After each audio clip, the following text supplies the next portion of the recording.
Based on the history of the Premier League, the only teams that have been able to win the Premier League back-to-back is Manchester United, Manchester City, and Chelsea, right? So that makes things very, very interesting. For me, the teams that you see on the wall of champions right now, those are your only title contenders, with the exception of Manchester United. Manchester United will not be anywhere near the title race, right? Simply because you cannot fool me. I saw what I saw last season and the season before that.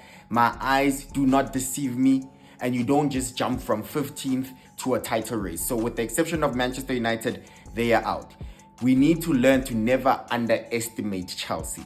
So Chelsea, for me, will be in the title race. But will they be able to keep it for a year? I don't know. The only reason is because they are too young for me. Too young, too inexperienced, and they have issues at the back in terms of the goalkeeping position and centre-back positions. Really, that's where Chelsea lack. Cole Palmer will chip in with goals and assists, and I do think they've made some good acquisitions. João Pedro, I really, really like him, but is he a 20-goal-a-season type of striker? I'm not so sure. So I don't have Chelsea in the top three. Pep Guardiola has never went 2 seasons without winning a domestic league title. That shakes things up and makes it very, very interesting. City have strengthened nicely. Literally, the only position that's lacking for City is the right back. Trafford has been bought in from Burnley, reacquired buyback clause, and also they're speaking about Donnarumma coming in, which for me changes everything. If Stones can be fit, if Rodri can be fit the whole season and comes back, then City will be a different monster. If Foden finds form again, City will be in a title race. Nothing like the drop-off that happened last season. And for me, City are in the top title race, but I'm not sure they're ready to win it. Haaland will be firing.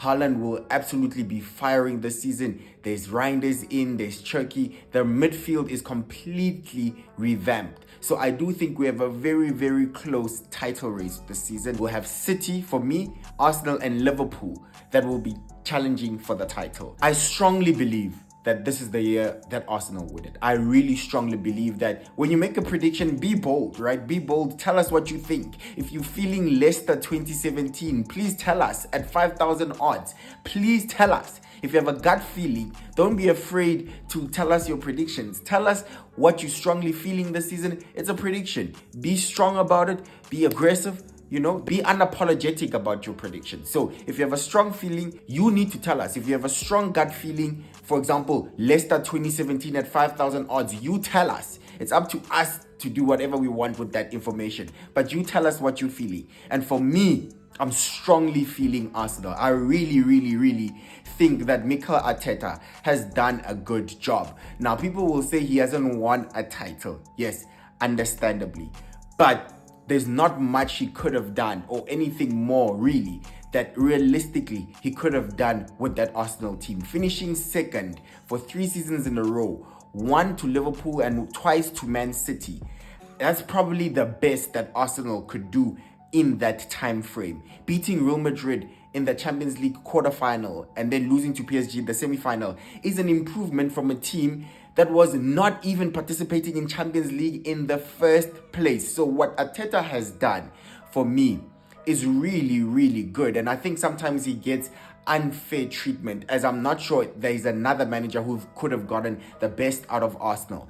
And I think this season, it's the season. I like Gyökeres. I think Gyökeres is a firepower. He's a banger. He bangs goals. I have no doubt that he will get at least 15 goals this season. And if he pushes that to 20, Arsenal win the title, and I think he can. With Bukayo Saka staying fit, the defense is one of the best in the league. The partnership of Gabriel and Saliba, for me, with Raya at the back, is the best in the Premier League. Liverpool comes second, but for me, that's the best defensive team in the league, and they just need to fix up their firepower. And we know that Zubamendi has come in. He'll be more progressive with the passes. Declan Rice, right? He'll get more space to show what he was capable of last season. Just needs to do it more.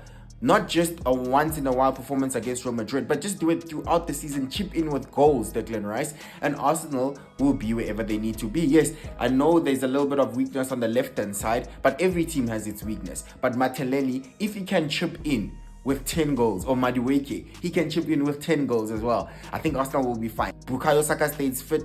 Odegaard comes to form. Gyökeres is banging straight into the starting 11. Kai Havertz is not a bad substitute. We know that Mikel Arteta has gotten the best out of him.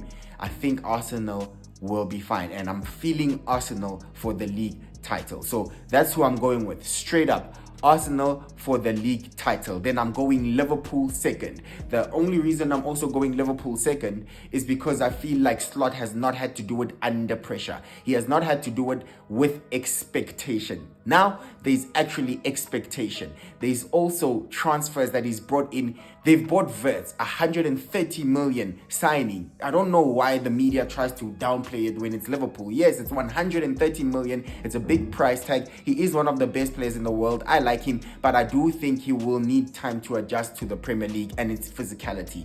I'm not sure if Slot can get his team with all these signings.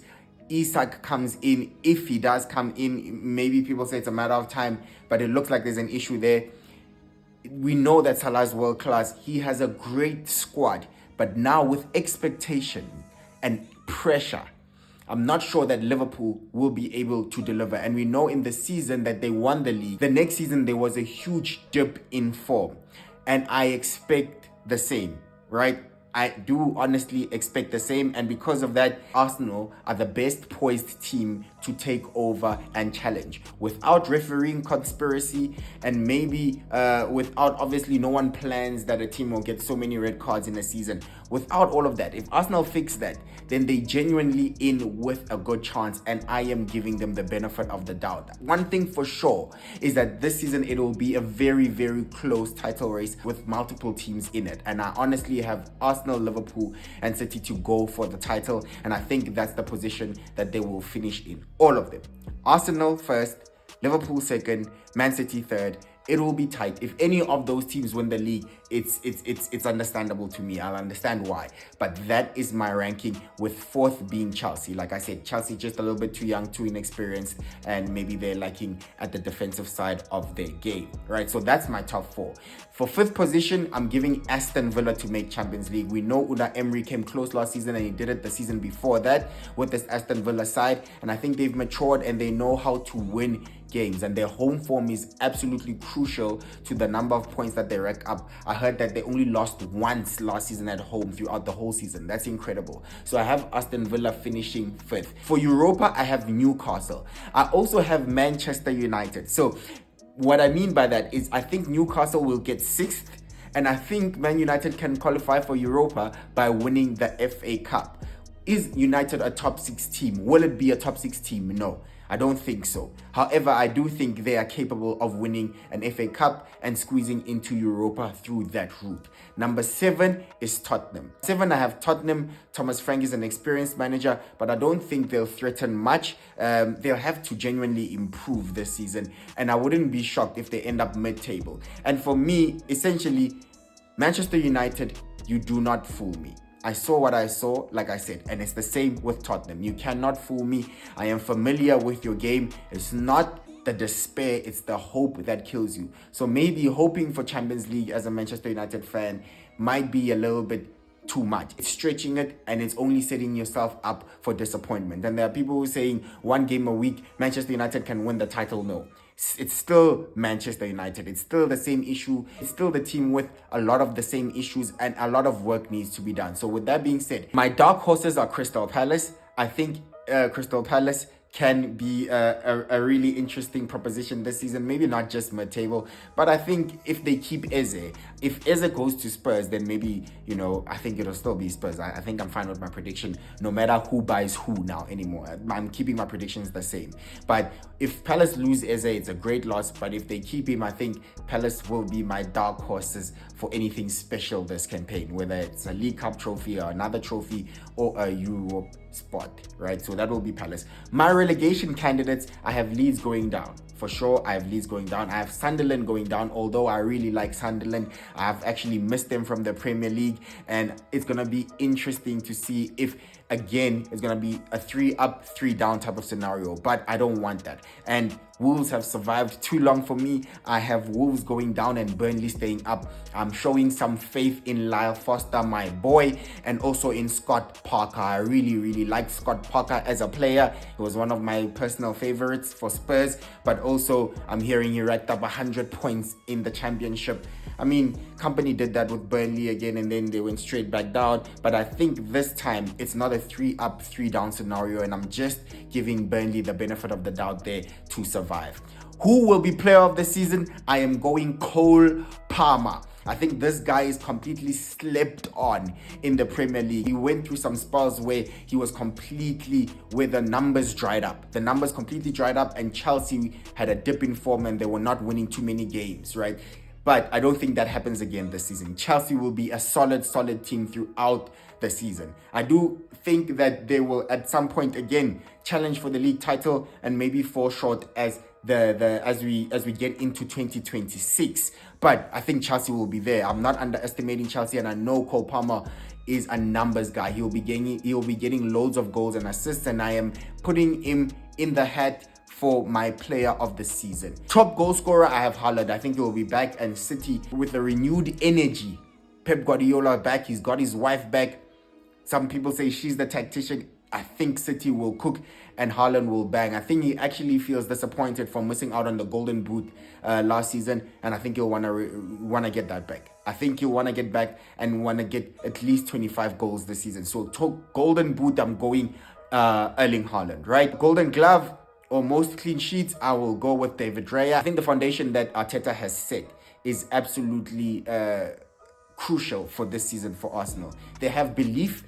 I think they have belief, and we know that defense is a huge rock for their foundation. It's the stone, the cornerstone of everything that they've built. And I do know that sometimes he's able to play haram ball to keep a clean sheet. And because of that, I'm going David Raya to keep clean sheets. I think Liverpool will be much more vulnerable this season. If you look at their acquisition, Frimpong and Kirkes, I don't think they're the best defensively, although they might be great going forward. Frimpong for me is a downgrade from Arnold, if we're being honest, simply because Arnold is world class in attack. And Frimpong is also attacking, but he's not great defensively and he's not as good going forward as Trent was. So I think those are weaknesses that will be exploited from the Liverpool side. However, I think defensively, Arsenal will be the most solid. And because of that and the fact that they finally have their striker, I do tip them to win the league. And therefore, Golden Glove, David Raya. Playmaker of the season, I am going Bukayo Saka. He's ridiculous if he stays fit in terms of the amount of goal involvements he gets in. Right, so if he stays fit and the fact that he's on set pieces, and we know Arsenal score a lot in set pieces, I think Saka will be playmaker of the season with the most assists. He's going to be amazing this season. Just stay fit and you will see he'll be Arsenal's main man. He'll carry Arsenal on his back, and I am expecting a big season from Arsenal. And I'm saying that with my chest. I am expecting a big season from Arsenal, and I believe that they can actually do it this time. Right, I'm not even an Arsenal fan, but I believe that they are capable of doing it. So with that being said, young player of the season, I literally have no clue. That can be a coin toss to anyone really, but that is my predictions for the Premier League 2025-2026 campaign. We've missed football. I've missed the Premier League so much. I won't lie to you. The past few months haven't been the same. Life without Premier League is not the same. This is the best league in the world. This is my favorite league to watch, my favorite football to watch. So I'm really excited. So Premier League gang, please like, share, subscribe. Come back for some videos. We will do reviews and previews throughout the season, and I will do a Manchester United versus Arsenal preview after this and the FPL. Right, so with that being said, that's my video. Please subscribe. I'll see you in the next one. Bye bye. Hi guys, this is Ikimele Nkune. I'm with KG Potato. Catch him on the YouTube channel. We are football. Please, we are football channel. Sharp. Gentlemen, it's match day. Who will be there? Do you care though? Who will be there?